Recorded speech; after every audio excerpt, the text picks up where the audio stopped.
কেমন আছো বন্ধুরা? আশা করি সবাই ভালো আর সুস্থ আছো। আমি পিয়ালি, আমার শখের রান্নাঘরে তোমাদের সকলকে জানাই স্বাগত। নতুন বন্ধুদেরকে স্বাগত জানিয়ে পুরনো বন্ধুদেরকে জানাই অসংখ্য ধন্যবাদ আমার পাশে এইভাবে থাকার জন্য, আমার পথ চলার সঙ্গী হওয়ার জন্য। আজ আমি যে রেসিপিটা তোমাদের জন্য সাজিয়ে নিয়ে এসেছি, আশা করি তোমাদের ভালো লাগবে। তাই প্রথম থেকে শেষ পর্যন্ত ভিডিওটি দেখার অনুরোধ রইল। ভালো লাগলে প্রতিবারের মতো লাইক, কমেন্ট আর বন্ধুদের মধ্যে শেয়ার করতে ভুলো না। তাহলে চলো বন্ধুরা, দেখে নিই আজকে আমি কি রেসিপি তোমাদের জন্য সাজিয়ে নিয়ে এসেছি আমার এই শখের রান্নাঘরে। চলো কথা না বাড়িয়ে চলে যাই সোজা রেসিপির দিকে। এখানে দেখো, আমি লাউয়ের ডগ কেটে নিয়েছি, বেশ সুন্দরভাবে ছোট ছোট করে টুকরো করে নিয়েছি লাউয়ের ডাঁটাগুলোকে, দেখে বুঝতেই পারছো। আর পাতাগুলোকেও এইভাবে কুচি করে নিয়েছি। ভালোভাবে ধুয়ে পরিষ্কার করে আমি জল ঝরিয়ে নিয়েছি। এবার এর মধ্যে আমি যে সমস্ত সবজিগুলো দিচ্ছি সেটা দেখে নাও। তোমরা তোমাদের পছন্দ মতন সবজি দিতে পারো, তাতে কোনো অসুবিধে নেই। আমি এখানে ঝিঙে নিয়েছি, বেশ কচি ঝিঙে, তাই বড় বড় সাইজ করে নিয়েছি আলু এরকম লম্বা লম্বা করে কেটে। আমি প্রতিটা সবজি দেখো একইভাবে কেটে নিয়েছি বেগুন লম্বা লম্বা করে কেটে, আর নিয়েছি শিম, একটা শিমকে দুভাগ করে নিয়েছি এরকম লম্বা করে, আর নিয়েছি মিষ্টি কুমড়ো, সেটাকে আমি ডুমো করে কেটে নিয়েছি। আর যেটা মেন উপকরণ স্বাদের জন্য বড়ি, আমি এখানে ডালের বড়ি নিয়েছি, একদমই ফ্রেশ বাড়িতে দেওয়া বড়ি। তোমরা যারা আমার ভিডিও দেখো তারা নিশ্চয়ই জানো। অন্যদিকে কড়াই বসিয়ে দিয়েছি, বড়িটাকে আমি প্রথমে ভেজে নেব। সেই জন্য কড়াইটা গরম হয়ে গেলে আমি কড়াইয়ের মধ্যে দিয়ে দেব রিফাইন তেল। তোমরা কিন্তু সর্ষের তেলেও এই রান্নাটা করতে পারো, তাতে কোনো রকম অসুবিধে হবে না। আমি রিফাইন তেলটা দিয়ে দিচ্ছি গরম হওয়ার জন্য। তেলটা আমি একেবারেই একটু বেশি করে দিয়ে দিলাম, তাতে বড়িটা ভেজে তুলে নেওয়ার পর আমি সেই তেলের মধ্যেই সবজিটা বসাবো। এই গরমের মধ্যে এই ধরনের সবজি খাওয়া ভীষণ উপকারী আর খেতেও বেশ ভালো লাগে। তেলটা গরম হয়ে গেছে, তাই বড়িগুলোকে দেখো আমি দিয়ে দিলাম তেলের মধ্যে। ভালোভাবে নেড়ে চেড়ে বড়িগুলোকে আমি ভেজে নেব।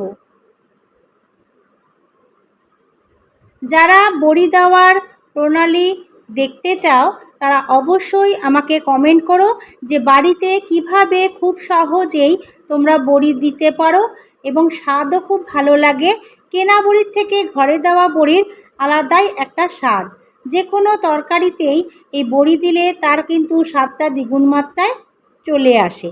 বড়িগুলোকে খুব ভালোভাবে আমি ভেজে এবার তুলে নেব একটা পাত্রের মধ্যে। বড়িগুলোকে একটা পাত্রে তুলে নিয়েছি। এবার আমি ওই তেলের মধ্যেই দিয়ে দেব সামান্য পরিমাণ কালো জিরে আর দুটো পাকা লঙ্কা মাঝখান থেকে ফাটিয়ে দিয়েছি। আমি কিন্তু কোনো রকম শুকনো লঙ্কা এখানে ব্যবহার করছি না বন্ধুরা, তোমরা সেটা অবশ্যই খেয়াল করবে। ফোড়নটা একটু নেড়ে চেড়ে নেওয়ার পর প্রথমে আমি এর মধ্যে সবজি দিয়ে দেব, যার মধ্যে থাকবে বেগুন। ফোড়নটা ভাজার পর আমি বেগুনগুলোকে কড়াইয়ের মধ্যে দিয়ে দিচ্ছি। বেগুনটা ভালোভাবে নেড়ে চেড়ে ভেজে নিতে হবে। অবশ্যই আমি এটাকে ভেজে নেব ঢাকা দিয়ে, তাতে বেগুনটা ভালোভাবে ভাজা হবে এবং তেলটাও কম টানবে।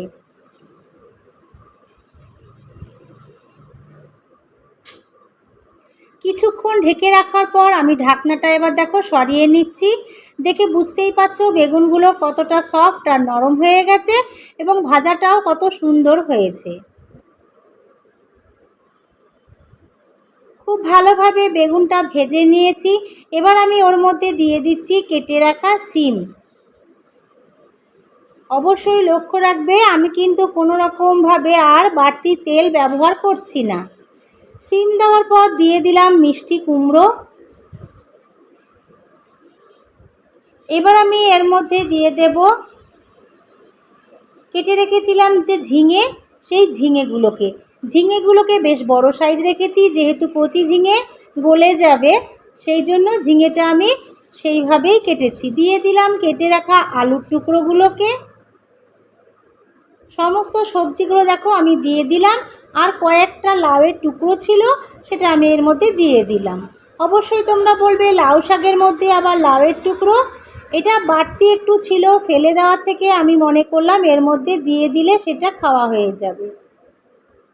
সমস্ত সবজিগুলোকে দিয়ে খুব ভালোভাবে আমি দেখো সাতলিয়ে নিচ্ছি ওপর নিচ করে।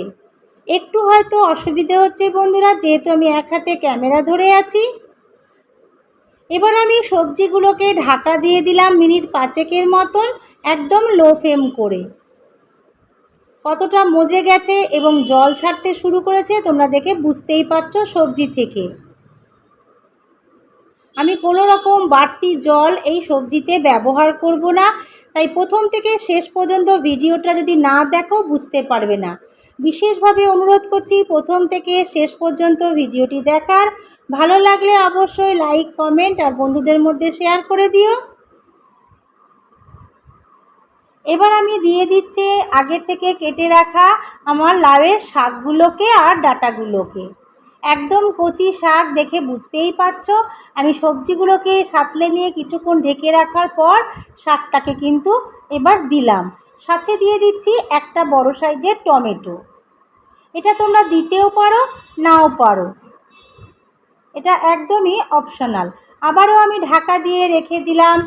গ্যাসের ফ্লেম থাকলে লো করে রাখবে, ইন্ডাকশানে 160-তে আমি দিয়ে এটাকে ঢাকা দিয়ে রাখলাম 5 মিনিট মতন। 5 মিনিট পর ঢাকনাটা আমি তুলে নিয়েছি। দেখো কি সুন্দরভাবে মজে গেছে সমস্ত সবজি, আর জল দেখো কতটা বেরিয়েছে। এই জলেই কিন্তু সমস্ত সবজিটা আমার রেডি হয়ে যাবে।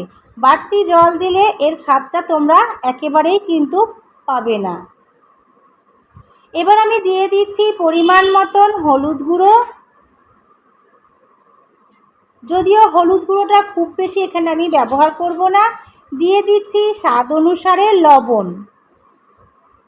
এই লবণটা দেওয়ার পর আরও বেশ কিছুটা জল সবজি থেকে বের হয়ে যাবে এবং সেই জলেই কিন্তু সমস্ত সবজি সেদ্ধ হয়ে যাবে খুব ভালোভাবে। আমি সমস্ত সবজিগুলোকে খুব ভালোভাবে দেখো উল্টে পাল্টে একদম মিশিয়ে নিচ্ছি নুন হলুদের সাথে। খুবই সাদামাটা কিন্তু ভীষণ উপকার। এই গরমের মধ্যে এই ধরনের রেসিপি খাওয়াটা সত্যি কথা বলতে পেটও ঠান্ডা থাকে আর স্বাদও ভালো হয়। খুব ভালোভাবে দেখো আমি সমস্ত সবজিগুলোকে নেড়ে চেড়ে সাঁতলিয়ে নিচ্ছি খুব ভালোভাবে। এবার আগে থেকে ভেজে রাখা যে বড়িগুলো আমি রেখেছিলাম সেগুলোকে এই সবজির মধ্যেই আমি দিয়ে দেব।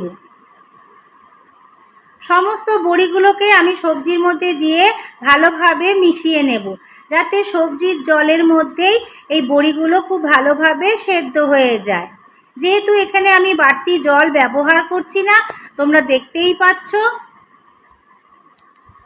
খুব সুন্দরভাবে সাঁতলে নেওয়ার পর এবার আমি এর মধ্যে দিয়ে দেব সামান্য পরিমাণ চিনি। এখানে এই চিনির ব্যবহারটা করলে যেহেতু নিরামিষ সবজি খুবই ভালো লাগবে খেতে, কিন্তু তবুও বলবো যারা পছন্দ করো না তারা এটাকে স্কিপ করে যেও। ভালো করে নেড়ে চেড়ে ঢাকা দিয়ে রেখে দেখো আমি ফুটিয়ে নিলাম 5 থেকে 7 মিনিট মতন, একদম গ্যাসের ফ্লেম লো করে। কতটা দেখো জল বেরিয়েছে দেখে বুঝতেই পারছো সবজির গা থেকে সমস্ত সবজি কিন্তু জল ছেড়ে দিয়েছে লবণটা দেওয়ার পর। সবজির জলেই সবজি সেদ্ধ হয়ে গেছে। টমেটোটাও দেখো খুব ভালোভাবে সেদ্ধ হয়ে গেছে। আমি টমেটোটাকে একটু ম্যাশ করে দিচ্ছি যাতে মিশে যায় সবজির ঝোলের সাথে।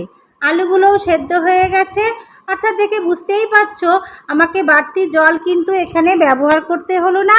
সবজির জলেই কিন্তু সবজিগুলো সব সেদ্ধ হয়ে গেল। খুব ভালোভাবে আবারও আমি উল্টে পাল্টে দিচ্ছি, নিচের সবজিগুলোকে ওপরে আর ওপরের সবজিগুলোকে নিচে করে দিচ্ছি। গন্ধটা বেরিয়েছে খুবই সুন্দর। খুব ভালোভাবে দেখো আমি নেড়ে চেড়ে নিচ্ছি সবজিগুলোকে। সমস্ত সবজি কিন্তু খুব ভালোভাবে সেদ্ধ হয়ে গেছে। দেখো তোমাদেরকে আমি প্রতিটা সবজি কিভাবে ভেঙে ভেঙে দেখাচ্ছি। সবজি থেকে যে জলটা বের হয়েছিল তাতেই কিন্তু সমস্ত সবজি সেদ্ধ হয়ে গেছে। আমি তাও একটু করে ম্যাশ করে দিচ্ছি সবজিগুলোকে যাতে একটু থকথকে হয়ে যায়। খুব ভালোভাবে নেড়ে চেড়ে আমি মিশিয়ে নিচ্ছি টমেটোটাকে ম্যাশ করে দেওয়ার পর। এবার একটা পাত্রের মধ্যে আমি এটাকে ঢেলে নেব। দেখে বুঝতেই পারছো কতটা কালারফুল হয়েছে, খেতেও কিন্তু দুর্দান্ত হবে গরম গরম ভাতে এরকম গরম গরম সবজি ঝোল। তাই দেরি না করে ঝটপট তোমরাও বাড়িতে বানিয়ে ফেলো আমার দেখানো পদ্ধতিতে এইরকমই সবজি ঝোল। একতলা ভাত অনায়াসে কিন্তু খাওয়া হয়ে যাবে। বড়িগুলো দেখে বুঝতেই পারছো কত সুন্দরভাবে সেদ্ধ হয়েছে, কিন্তু একটা বড়িও ভেঙে যায়নি। এটাই কিন্তু মজা হাতে দেওয়া ঘরের বড়ির। খুবই সুস্বাদু আর স্বাস্থ্যকর রেসিপি তোমাদের সাথে শেয়ার করলাম বন্ধুরা। কেমন লাগলো অবশ্যই কমেন্ট বক্সে জানিও। ভালো লাগলে লাইক কমেন্ট শেয়ার করতে ভুলো না। আর তার সাথে অনুরোধ, বাড়িতে অবশ্যই এই গরমের মরশুমে এইরকমই হালকা পাতলা সবজি দিয়ে কোনো রেসিপি করে বাড়ির পরিবারের আত্মীয় স্বজনদেরকে উপহার দাও। তাতে স্বাস্থ্যও ভালো থাকবে, পেটও ঠান্ডা থাকবে। তাহলে দেখা হচ্ছে পরের ভিডিওতে। টাটা।